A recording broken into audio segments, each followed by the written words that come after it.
देश की गरिमा को मोदी ने घटाया। देश की गरिमा को मोदी ने ताली बजवाकर घटाया, थाली बजवाकर घटाया, टार्च जलवाकर घटाया। लेकिन कोरोना रोका भी जा सकता था, नहीं रोका। जब कोरोना रोकने की बारी थी तब नमस्ते ट्रंप कर रहे थे, मध्य प्रदेश की सरकार बना रहे थे। तो सारी महामारी के लिए भी, अगर महामारी भी है तो महामारी के लिए भी जिम्मेदार नरेंद्र मोदी है। 70 से ज्यादा लोग मर चुके हैं, हमारे किसान शहीद हो चुके हैं, और किसान आज दिल्ली के बॉर्डर पे अपने हकों की, हमारे हकों की, इस देश के हक की, इस देश को बचाने की, इस देश की आजादी की लड़ाई लड़ रहे हैं। और नरेंद्र दामोदर दास मोदी, हमारे 70 किसान के मरने पर नरेंद्र मोदी ने एक भी संवेदनशील ट्वीट नहीं किया होगा। लेकिन इस दुर्दांत हत्यारे ने, इस भस्मासुर ने, इस भेड़िए ने मकर संक्रांति की शुभकामनाएं जरूर दिया होगा।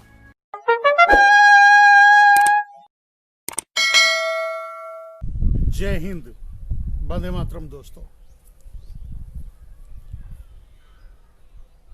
दोस्तों एक बार फिर आप लोगों से जुड़ चुका हूं। जैसा कि आप जानते हैं, मैं मनमोहन मिश्र। कोर्ट का फैसला ट्रिपल ए गैंग की साजिश के सिक्के का एक पहलू है। दोस्तों, नरेंद्र मोदी ने किसानों से उनकी जमीन छीनकर अपने सूट बूट वाले मित्रों यानी अडानी अंबानी यानी ट्रिपल ए गैंग को देने की जो कोशिश है, उस साजिश का मात्र एक पहलू है, एक हिस्सा है। साजिश तो बहुत बड़ी है दोस्त। और ये सरकार, नरेंद्र मोदी, अपनी साजिश में सुप्रीम कोर्ट को भी शामिल कर लिया है। और यह बात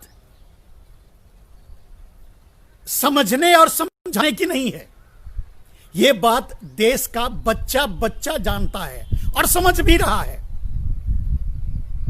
मैं सीधे किसानों से जुड़ रहा हूं, उनसे सवाल कर रहा हूं, उनके बीच जा रहा हूं, उनकी बातें सुन रहा हूं। भारत का 90% से ज्यादा किसान आंदोलन के साथ खड़े हैं, और जो 10% किसान आंदोलन के साथ नहीं है,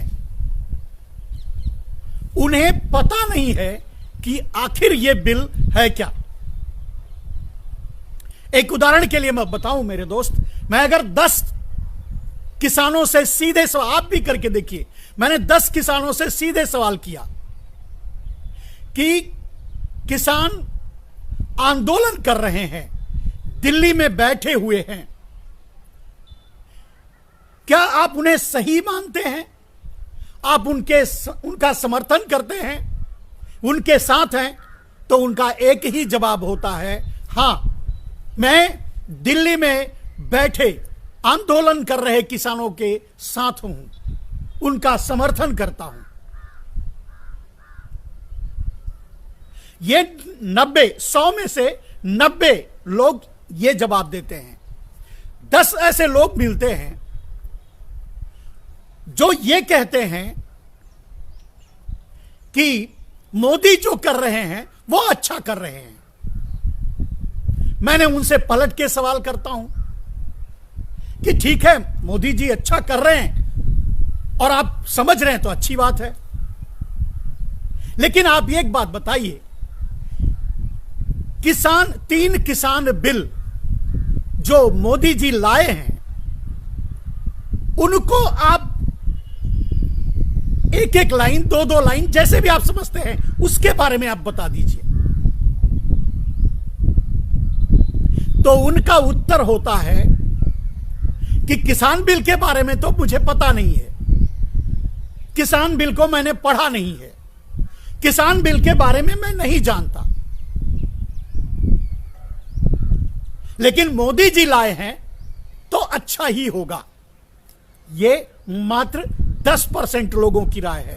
अब आप समझ गए, 90% लोग जो ये जानते हैं किसान बिल का मतलब, किसान बिल के बारे में और किसान बिल की वैधानिकता को, किसान बिल के षड्यंत्र को, किसान बिल की साजिश को, नरेंद्र मोदी की साजिश को, वो कहते हैं कि हम किसानों के साथ हैं। 10% यानी 10 लोग 100 में से, यानी 10% लोग जो ये कहते हैं कि हम मोदी का समर्थन करते हैं, मोदी जी किसान बिल लाए हैं तो अच्छा होगा, उनको पता ही नहीं है कि किसान बिल के अंदर क्या लिखा है। मेरे दोस्त, अब रह जाते हैं वो लोग जो भारतीय जनता पार्टी के कार्यकर्ता हैं, आरएसएस के कार्यकर्ता हैं। सिर्फ अब भारतीय जनता पार्टी और आरएसएस के कार्यकर्ता, एनडीए वाले भी अब बंगले झांकने लगे हैं, वो भी अब स्वीकार करने लगे हैं कि यह बिल किसानों के हित में नहीं है। तो जो किस भारतीय जनता पार्टी के कार्यकर्ता हैं, भारतीय जनता पार्टी के लोग हैं, आरएसएस के लोग हैं, वो ये कह रहे हैं कि किसान बिल देश के हित में है। ठीक है, तो जब मैं उनसे सवाल करता हूं, उनसे आर्ग्यूमेंट करता हूं, उनसे यह कहता हूं कि ठीक है आप बता दीजिए, आप इतने बड़े नेता हैं, आप इतने बड़े पद पर हैं, आप जिम्मेदार आदमी हैं, पढ़े लिखे हैं, किसान बिल को समझते हैं, जानते हैं, और मैंने उनसे किसान बिल के बारे में बोला तो वो बताए भी कि किसान बिल का मतलब क्या है। तो मैंने उनसे सवाल किया मेरे दोस्त कि ठीक है,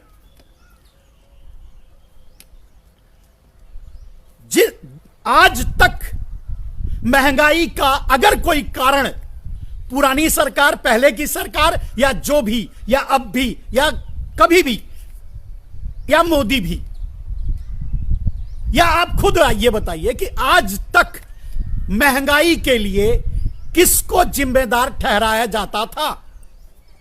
मेरा एक सवाल होता है बड़ा तीखा और बड़ा सटीक कि महंगाई के लिए आज तक किस को जिम्मेदार ठहराया जाता था।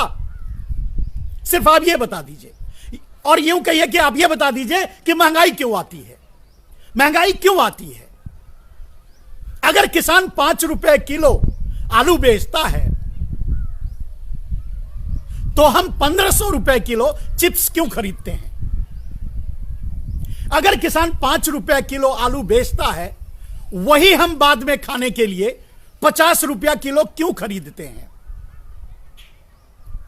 तो सिर्फ आप यह बता दीजिए कि इस महंगाई के कारण, पीछे कारण क्या है। तो उनका जवाब होता है मेरे दोस्त कि जमाखोरी,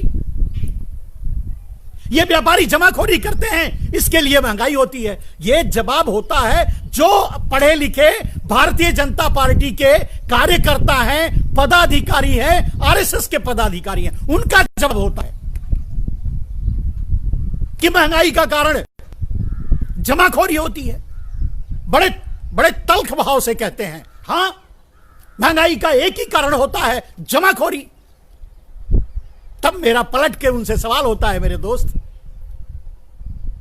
कि भाई, जब नरेंद्र दामोदर दास मोदी अपने पहले बिल में यह कहते हैं कि कोई भी, चाहे किसान हो चाहे व्यापारी हो, कोई भी भंडारण कर सकता है। भंडारण का अगर शाब्दिक अर्थ समझेंगे तो जमाखोरी। तो जब कोई भी भंडारण कर सकता है और मोदी जी लाइसेंस दे रहे हैं भंडारण करने के लिए, तब महंगाई कैसे कंट्रोल होगी। और तब आप किसको कहोगे जिम्मेदार। आप अभी भी एक जिम्मेदार कार्यकर्ता होते हुए, भारतीय जनता पार्टी के नेता होते हुए अगर ये कह रहे हो कि महंगाई के लिए जिम्मेदार जमाखोरी है, तो जब नरेंद्र मोदी जमाखोरी का लाइसेंस दे रहे हैं तो महंगाई कैसे घटेगी? और फिर महंगाई के लिए किसको जिम्मेदार ठहराओगे?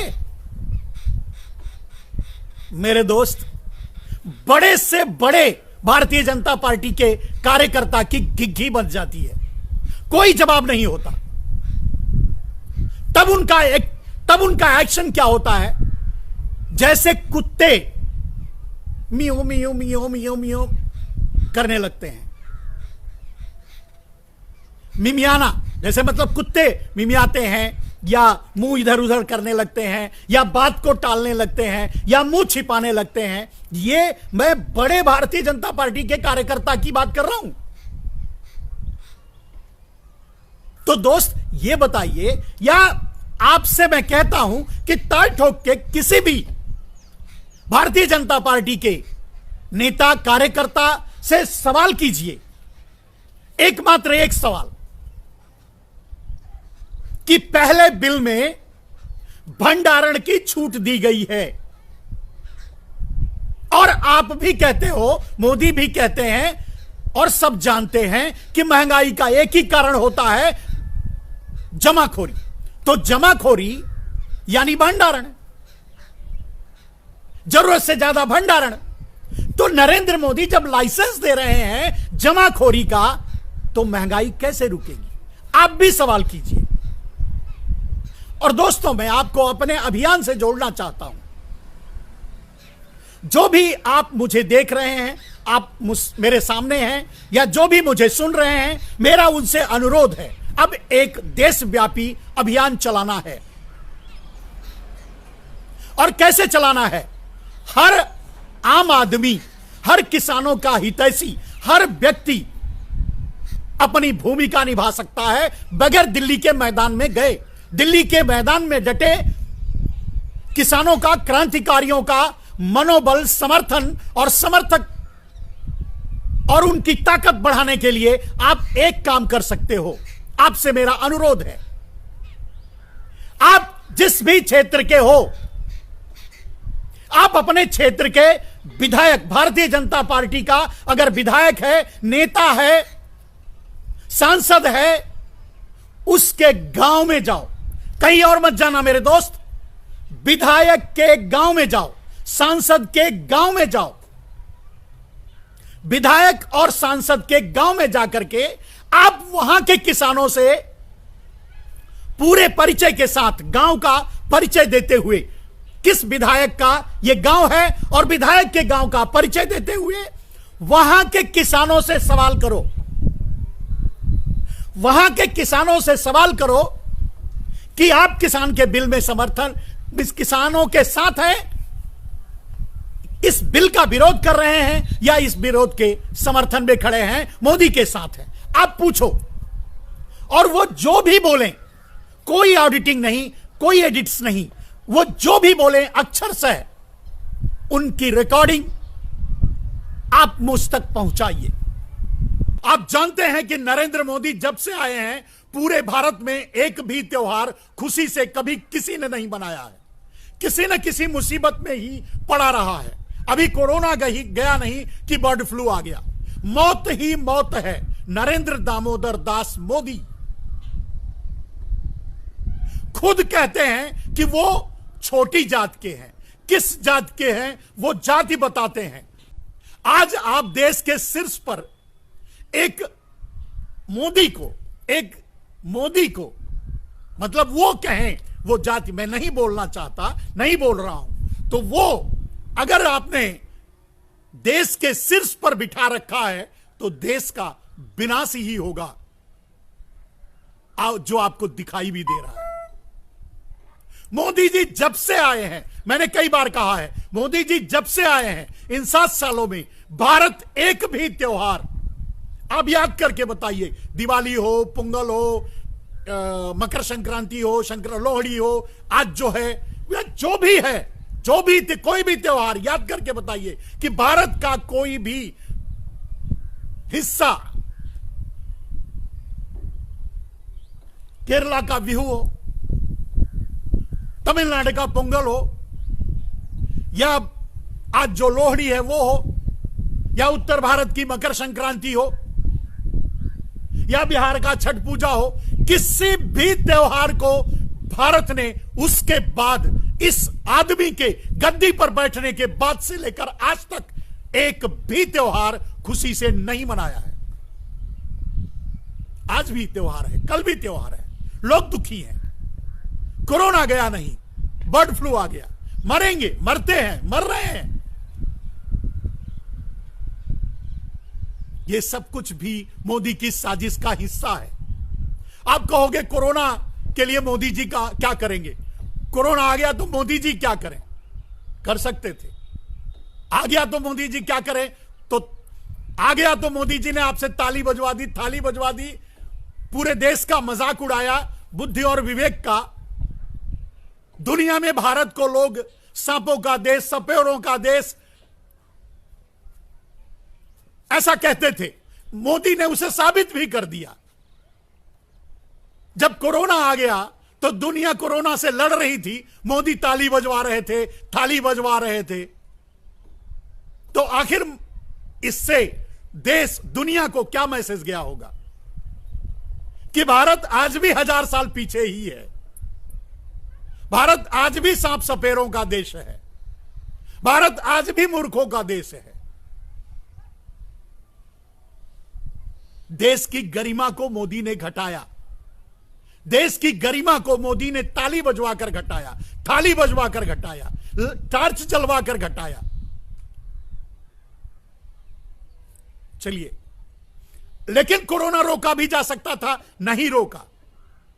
जब कोरोना रोकने की बारी थी तब नमस्ते ट्रंप कर रहे थे, मध्य प्रदेश की सरकार बना रहे थे। तो सारी महामारी के लिए भी, अगर महामारी भी है तो महामारी के लिए भी जिम्मेदार नरेंद्र मोदी है। यह तो आपको मानना ही पड़ेगा। तो मैं कहना चाहता हूं, जब से आदमी आया है तब से लेकर के आज तक भारत एक भी त्योहार खुशी खुशी नहीं मना सका है। आज भी वही है। 70 से ज्यादा लोग मर चुके हैं। हमारे किसान शहीद हो चुके हैं। और किसान आज दिल्ली के बॉर्डर पे अपने हकों की, हमारे हकों की, इस देश के हक की, इस देश को बचाने की, इस देश की आजादी की लड़ाई लड़ रहे हैं। और नरेंद्र दामोदर दास मोदी हमारे 70 किसान के मरने पर नरेंद्र मोदी ने एक भी संवेदनशील ट्वीट नहीं किया होगा। लेकिन इस दुर्दांत हत्यारे ने, इस भस्मासुर ने, इस भेड़िए ने आज आपको मकर संक्रांति की शुभकामनाएं जरूर दिया होगा। यह है एक भेड़िए का नेचर जो खून पीता है।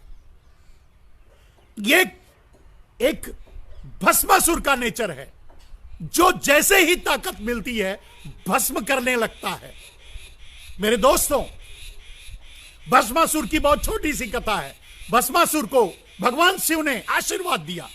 यहां इस भस्मासुर को आप और हम जैसी जनता ने आशीर्वाद दिया और इसे प्रधानमंत्री की कुर्सी दी। इसने क्या किया?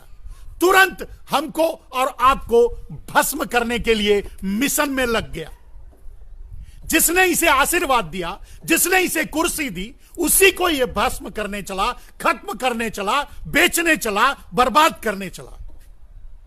यह नेचर है इस भेड़िए का। तो आज कम से कम आज भी इस हत्यारे ने हमारे 70 किसान भाई जो शहीद हो गए हैं हमारे लिए, आपके लिए, देश के लिए, उनके लिए एक शब्द इसके पास आज भी नहीं है। लेकिन एक छद्म, एक छलावा मकर संक्रांति की शुभकामनाएं जरूर देंगे।